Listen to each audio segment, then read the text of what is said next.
First up, with regards to the event updates, the biggest update of the year, right? Literally of the year. Epic fail. Uh-oh. Uh-oh.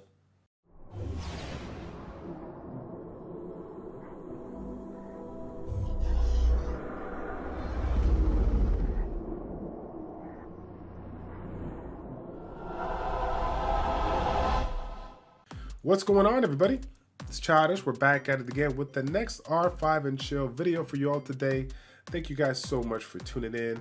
As you guys already know, R5 and Chill, we just sit back, relax, and talk about a lot of the different event updates as well as channel updates that I got going on with regards to Summoners War, right? In the event update world, this is something that needs no introduction. Everybody's been talking about it for the last 2.5 days. The Hall of Heroes has returned for the 3-year anniversary event, giving us an opportunity to collect one of these 5 monsters for you guys so that you can pick the next Hall of Heroes dungeon, right? When it comes to these particular events, every year, the one thing that we got to ask ourselves is what's going to be the #1 unit that's going to assist you in accelerating progression. Out of these units, there's going to be a couple that are going to be top picks. However, without question, the Dark Death Knight is going to be the #1 unit when it comes to Rift of Worlds assisting you. It brings a lot of different mechanics to the mix, and of course, with Rift of Worlds being the end game place where you need those grindstones and enchantments to improve your runes, to give you that edge, in the PvP world, I gotta go with that Death Knight. I mean, you guys already know. Let's say we already got Diaz, and we want to go for a different option. What do we go for? Skill ups aside, right, you're generally going to pick the one that's going to allow you to go for skill ups. But let's say we got all the skill ups we need. We got all of our Orion skill ups. We got all of our Fire, Light, and Dark Samurai skill ups, or Bomber skill ups, whatever. Let's go and just kind of take a look at what are the other units to bring. When it comes to Taurus, the Wind Bomber, I like the unit, but I think he's a little bit more dependent on the team that you bring. Ciara, Karak, those are key units out there that really allow bombers to shine. That being said, I have seen a ton of people out there playing around with bombers in the TOA hard, having that delayed effect with the bombs. In addition to having like a despair-based unit to go ahead and provide the AoE stuns, is pretty unique, and you can go ahead and add it into your mix. But I think there's a couple of better options for you. Kaz, again, I actually have a spot near and dear to my heart when it comes to Kaz. If you guys remember my previous videos, Kaz, the Water Samurai, he was my poor man's Theo when I didn't have Theo. I utilized him in a Galleon Bernard Kaz composition. The third skill being based on attack speed, I took full advantage of Galleon's speed lead with regards to his attack buff and his defense breaks, so I did a lot of damage with that particular unit. That being said, the damage was pretty overkill. Didn't need to be too high, so ultimately, while I got a great use out of it, I just essentially used him until I got somebody that was going to provide me that great damage, but also have some kind of a defensive mechanic that will allow me to live more than one turn, right? Which is where Theomars came into play. So, again, skill ups aside, good unit, but I think there's better choices out there. Now, the other two, I definitely want to talk about here, especially for the mid-game players here. I really do love Draco. Draco providing additional ways of, getting those additional turns to bring those cooldown times, to have that AoE defense break, the immunity, and the attack bar manipulation.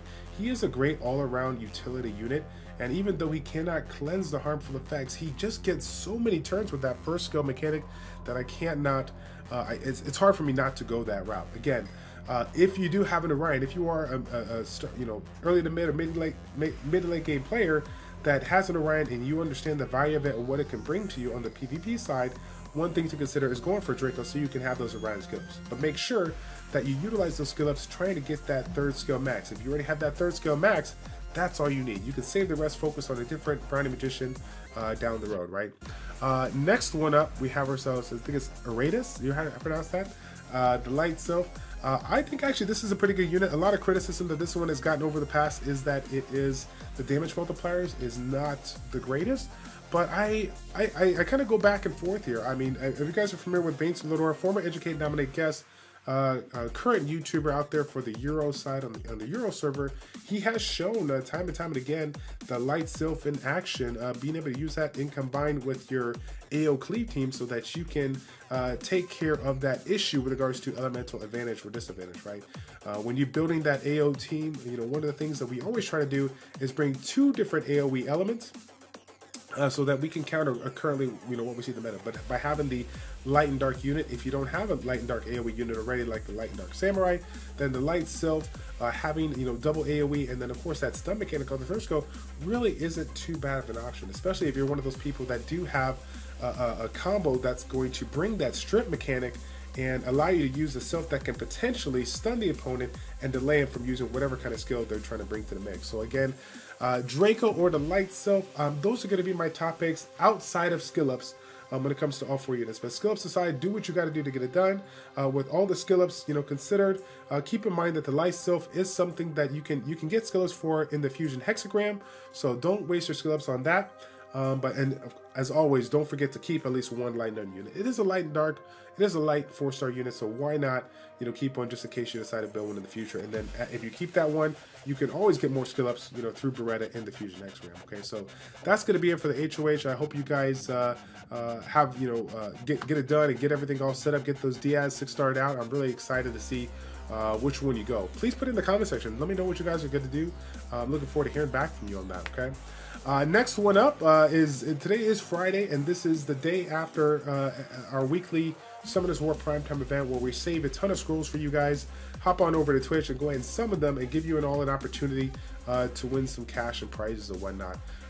Yesterday was a $100 Nat 5 event where we basically allowed the viewers to guess what is going to be the first natural 5-star, in addition to a couple of other questions. We did pop a natural 5-star. I want to give a big shout out to Ingrim, who allowed us to do his summons, and we got him that amazing water panda.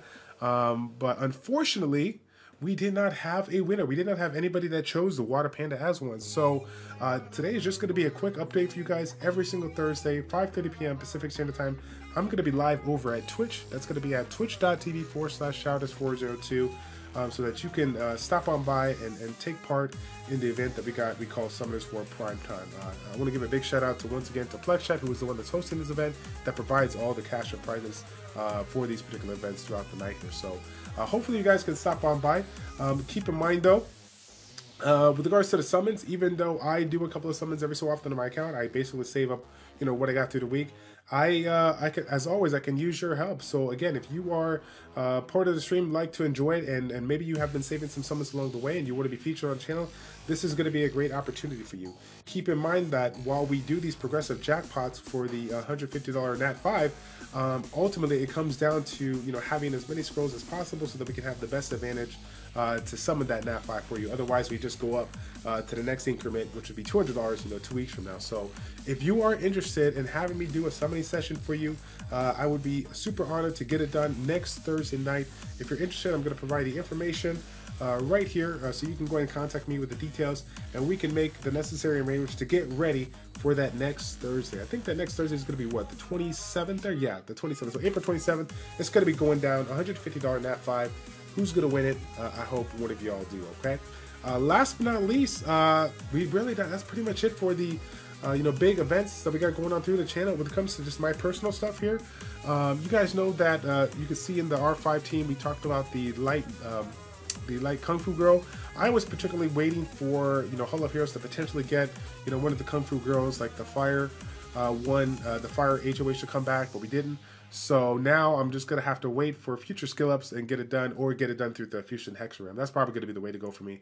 I ain't gonna lie, I got like no patience, but I'm gonna have to go for it because now I have one more skill up on the water Kung Fu girl, and then a couple more skill ups on light Kung Fu girl. I kind of raged out and put a couple Devilmons into her, but I still have a ton of Devilmons that I'm gonna save for that future Nat 5 that I get 2 years from now. So we'll see how that goes down. However, as you guys know, when it comes to Guild Wars, we love to do a variety of Guild War challenges, and I love to bring new units to the mix so you guys don't have to see the same thing over and over again. So what I'm going to do for you today is get your vote. I want to get your vote. I want you guys to hit me up in the comment section down below on what unit you want to be the next 6-star monster.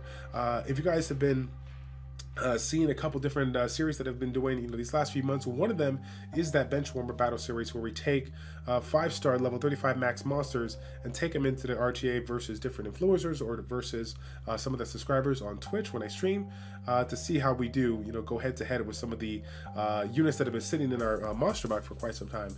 I have over 26 units in there, and I think I'm between 25 and 30 5-star fodders to be ready for the next 6-star. So what I want to go ahead and do is let the viewers choose which one is going to be the next 6-star. So I'm going to go ahead and provide the monster box for my for those 25 or so 5-stars. Put it in the comment section down below. Which one do you want to see and why? Let me know. You guys have seen my monster box before. You guys already know what kind of units that I bring to the midst.